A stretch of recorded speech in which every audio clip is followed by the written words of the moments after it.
Oke, kita udah lama nggak syuting, gue jadi jadi kaku deh rasanya.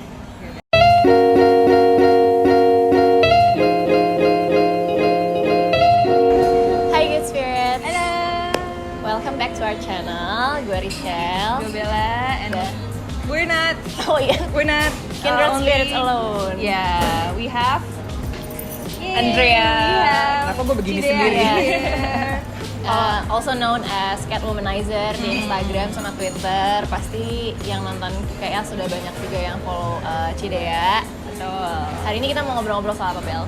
Hari ini sebenarnya kita akan banyak mengupas topik-topik seru, tapi sebenarnya sekarang kita mau omongin di sini adalah sebenarnya seputar Cidea dan juga seputar self love. Yes. Jadi mungkin kita akan ngomong di beberapa video. Jadi stay tuned to Kindred Spirits.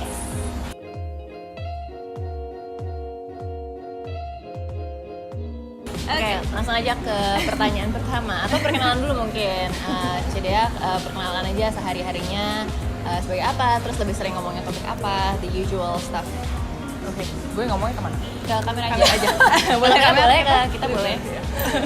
Hai teman-teman, gue Andrea atau biasanya dikenal dengan Cat Womanizer di Instagram ataupun Twitter. Dan mungkin kalau buat yang udah tahu gue, I'm a sexual health activist, image consultant, and dating coach. Tapi juga sebenarnya full-time influencer on Instagram juga. Mungkin boleh ceritain Cidea gimana, how do you take the lead gitu? How do you take the lead dari dulu di corporate atau mungkin dulu di corporate jadi apa dan sekarang kenapa jadi influencer gitu? Kalau mau diceritain lagi sih sebenarnya background gue malah gue lulusan desain. Oke. Gue lulusan DKV.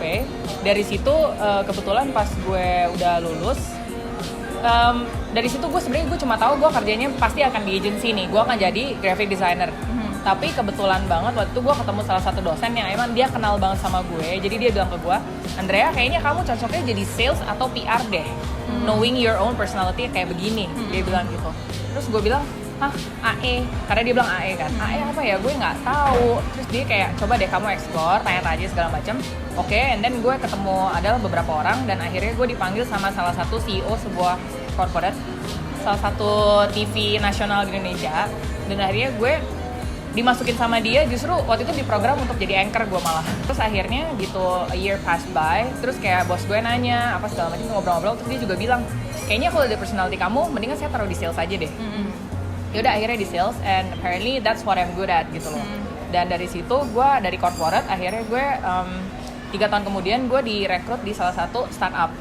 Dan itu kerjanya serabutan banget, dari mulai konten, partnership, sales, segala macam. Pokoknya gue jalanin selama 2 tahun dan akhirnya dari situ gue dipecat dari salah satu startup itu.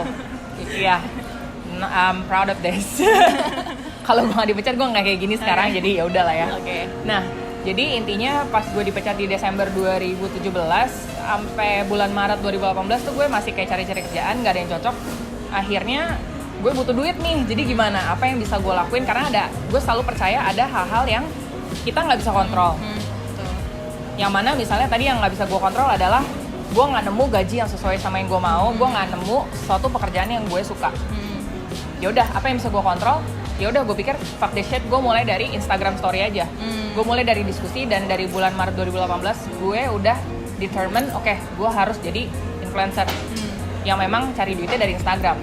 Gitu. Jadi waktu itu ya udah dari mulai follower gue sekitar 3.000-an di bulan Maret itu, dan gue udah set juga goal gue di Desember 2018 gue harus punya 100.000 follower.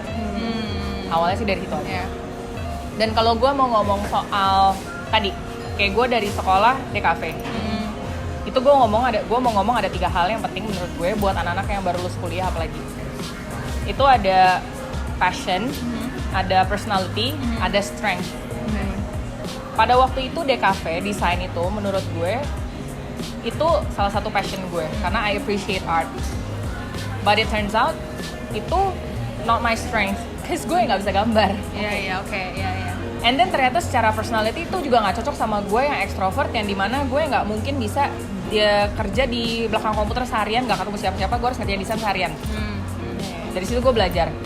Tapi akhirnya ketika gue didorong untuk ke sales sama orang-orang yang berjasa di kehidupan gue itu, gue merasa itu akhirnya this is what I'm good at, this is actually what I'm passionate about juga, dan itu strength gue juga. Dan menurut gue again, jadi sampai sekarang tuh apapun yang gue lakukan ya judulnya menjual sebenarnya, either diri gue atau gue menjualin orang ataupun apapun itu dia gue jual sebenarnya. Jadi menurut gue penting untuk meskipun kita kerjanya mungkin nanti akan nggak sesuai dengan jurusan kuliah, tapi ya itu lo harus kenali diri lo dulu sendiri ya. Jadi harus aware juga waktu yang apa yang dilakukan itu, apa yang lo suka, apa yang enggak, kayak di mana lo merasa bagus, di mana lo merasa kurang, itu juga harus dicerna ya, nggak cuma dijalanin aja kuliahnya, tapi lebih diresapi lagi sebenarnya lo kekuatannya ada di mana gitu. Tapi karena kuliah di cafe gini misalnya, itu passion gue kayak ngeliat I appreciate art tadi kan, tapi gue tidak membuang itu skills yang udah gue pelajari juga, jadi itu tetap ada yang gue terapkan juga di kerjaan-kerjaan gue selanjutnya. Karena misalnya kayak di ya minimal bikin presentasi yang cantik tuh kayak apa sih misalnya itu kan, tapi minimal banget. Tapi kan gue belajar advertising juga misalnya, jadi di startup itu gue juga ya gue tau lah teori-teori periklanan seperti apa segala macam gitu-gitu. Jadi tetap ilmunya ada dipakai juga, nggak dibuang begitu aja. Kalau sampai ke topik dating nih, ini kan lumayan jauh ya kan, dari DKV ke corporate di media, terus akhirnya sampai ke dating, itu ceritanya gimana Kak? Topik tentang healthy relationship ini sebenarnya udah dari Twitter di 2007. Jadi dari situ karena gue konsisten ngomongin tentang hubungan percintaan dan pasti ada hubungannya sama seks juga. Gue konsisten ngomongin itu, dan kebetulan di 2015 akhirnya gue dipertemukan oleh yang punya si online matchmaking service di Indonesia ini. Akhirnya gue malah direkrut sama dia untuk kerja. Dan dari situ gue belajar banyak juga, dan akhirnya di 2017 deh seingat gue. 2017 itu gue dikasih responsibility baru, yaitu menjadi image consultant dan dating coach. Yang mana guys, kalau ada yang pada bilang gue kayak apa sih dating coach abal-abal nih, ngaku-ngaku aja. Hey, gue belajar dan gue di training di Singapura ya. Oke, jadi ada trainingnya bahkan ya? Iya, trainingnya. Menarik sekali ya. Nah, terus kalau boleh tahu gimana caranya Cidea tahu kalau misalnya this is the right thing for me gitu? Apakah sempat ada trial and error sebelumnya, atau kayak karena kayak kebuka aja pikirannya, atau gimana gitu? Nah, jujur kayak gue sendiri atau Rika sendiri, kita juga masih kayak agak meraba-raba nih, kira-kira tuh lebih bagus tuh di mana sih gitu. Kalau gue jujur berawalnya kenapa di topik-topik yang emang spesifik seperti itu, karena gue sukanya itu awalnya. Karena gue suka dari gini, I wish I'd taken psychology waktu di university, tapi gue nggak kesampean. Jadi gimana caranya gue bisa menambah ilmu sendiri? Ya gue baca banyak artikel misalnya. Sampai akhirnya gue masuk ke biro jodoh tersebut. Biro jodoh itu ternyata memakai ilmu-ilmu psikologi, dan gue kenalan dengan beberapa psikolog, dan akhirnya gue temenan sama mereka. Gue banyak gaul sama mereka. Jadi selain gue baca pelajari sendiri dari internet, gue juga belajar dari mereka sendiri gitu. Jadi dan gue tahu ini yang this is what I want to do because I actually love doing this, and gue tahu ini udah benefit other people juga. Jadi itu yang kayak kalau mungkin kalian pernah dengar namanya ikigai. Iya kan. Jadi udah ketemu semua nih, udah ketemu ikigainya berarti. Wow. Kalau misalnya tadi dari yang udah dipelajarin itu, terus sampai akhirnya decide you want to do this yourself instead of keluar dari satu corporate itu, what was your decision? What is the biggest factor you do it? Actually when I was still working at this matchmaking company, waktu gue masih jadi image consultant dan dating coach di perusahaan ini, ada satu klien gue yang akhirnya, long story short, udah gue permak lah ini orang. Dia 37 tahun, she's never been in a relationship before, she's been stuck at this job for 12 years, gaji dia segitu-segitu aja. Intinya gitu ke gue, selama 3 sesi, harusnya 5 sesi. Tapi di sesi keempat itu, ketika gue sudah dipecat dari perusahaan itu, dia akhirnya datang ke gue, terus dia bilang, Andrea thank you banget, karena akhirnya berdasarkan ilmu-ilmu yang udah lo ajarin ke gue akhirnya dapet pasangan. It was in April last year, dan dia udah bilang, oke, nanti Desember aku mau nikah. Oh, that's a very good story. Jadi ya I was like, actually no, it wasn't last year, it was in 2017. okay. Jadi gue kayak fuck this, okay let's do this. Ya, jadi ada semangat ya. Iya, kayak ternyata gue bisa bermanfaat juga loh. Jadi kayak ya udah I wanna do this because biasanya kalau gue melakukan sesuatu gue pengen yang memang ada impactnya buat orang lain. Karena gue pernah di posisi dimana gue masuk salah satu startup juga dan itu memang gajinya 2 kali dari gaji gue sebelumnya. Tapi gue nggak merasakan ada purpose di situ. Jadi gue kerjanya juga jadi ini duitnya gede sih tapi kayak nggak membawa satisfaction at all gitu loh. Jadi gue kayak this is not for me sih. Kalau dari cerita Cidea tadi kan berarti trial and error-nya banyak nih dari yang ternyata desain tapi terus ternyata ke sales, terus maksudnya perusahaan yang dikerjain juga beda-beda kan, dari mulai media nasional sampai ke dating. It's a very different area gitu. Kayaknya makanya menurut gue ini penting banget gimana caranya kita pilih-pilih circle kita aja sendiri juga. Karena kalau di posisi gue bersyukur ada orang-orang yang mengenal gue, yang mereka bisa membantu mengarahkan gue kemana gue sekarang saat ini. Gitu. Karena misalnya gini, kalau kalian cuma temennya itu aja, atau kantornya itu aja, gaulannya itu aja, tapi orangnya pun kalau ketemu yang ngobrolinnya nggak berfaedah. Yang ngomong ini tiap ngomong itu ngomongin julitin orang mulu misalnya, atau kayak kok dia gini gue begini gitu terus, nggak ada sesuatu berfaedah yang bisa bikin kita sendiri maju. Menurut gue itu nggak guna sih, atau kayak ke toxic friendship lah, atau ke toxic relationship, toxic environment di kantor misalnya. Itu menurut gue nggak berfaedah banget. Mending emang temen harus pilih-pilih gitu loh, yang memang bisa membawa lu juga ke kesuksesan lah, whatever itulah. Nah, kalau gitu kalau misalnya Cidea boleh ngasih sedikit pesan-pesan buat Good Spirits, apa yang harus mereka lakukan nih kalau misalnya masih insecure, mereka mau kemana dan belum menemukan set of purpose-nya dia, kira-kira apa yang menurut gue yang bisa dilakuin adalah again kenali diri kita sendiri dulu. Kita tuh kuatnya di mana, personality kita tuh cocoknya untuk yang seperti apa, terus yang kita suka passionnya tadi di mana, apakah ada benang merah yang bisa kita tarik juga. Terus mungkin menurut gue itu yang tadi, datang ke orang-orang yang benar-benar kenal sama lo.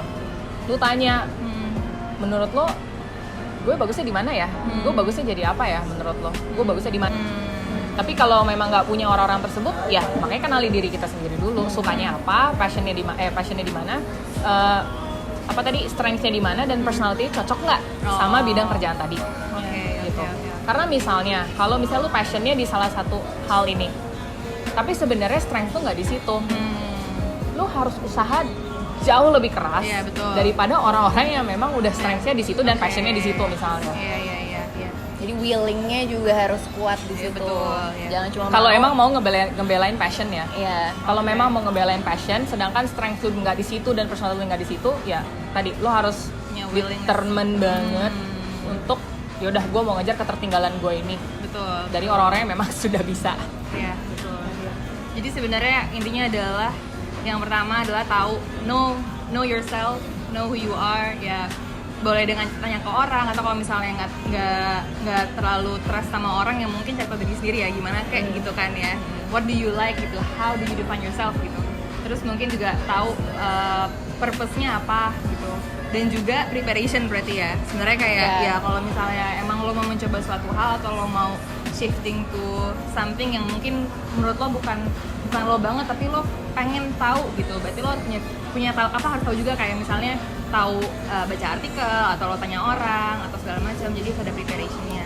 Dan ujung-ujung dari preparationnya itu kan self improvement sendiri kan. Memang harus inisiatif untuk belajar. Belajar kan nggak selamanya bayar juga kan. Lo bisa Google sendiri. Atau nonton Kindred Spirits ya kan? Nonton Kindred Spirits. Nah, tapi ada satu poin sih menurut gue yang mungkin di sisi secara personal kita bisa bantu. Kalau misalnya tadi Cidea bilang surround yourself with the right people yang bisa tahu lo. Tapi mungkin ada teman-teman yang nggak tahu mau curhat sama siapa. Kalau butuh teman curhat, mau curhatin kita juga nggak apa-apa gitu. Tinggal email, tinggal DM gue atau DM Bella, DM Cidea juga misalnya, ya kan, banjir DM lagi.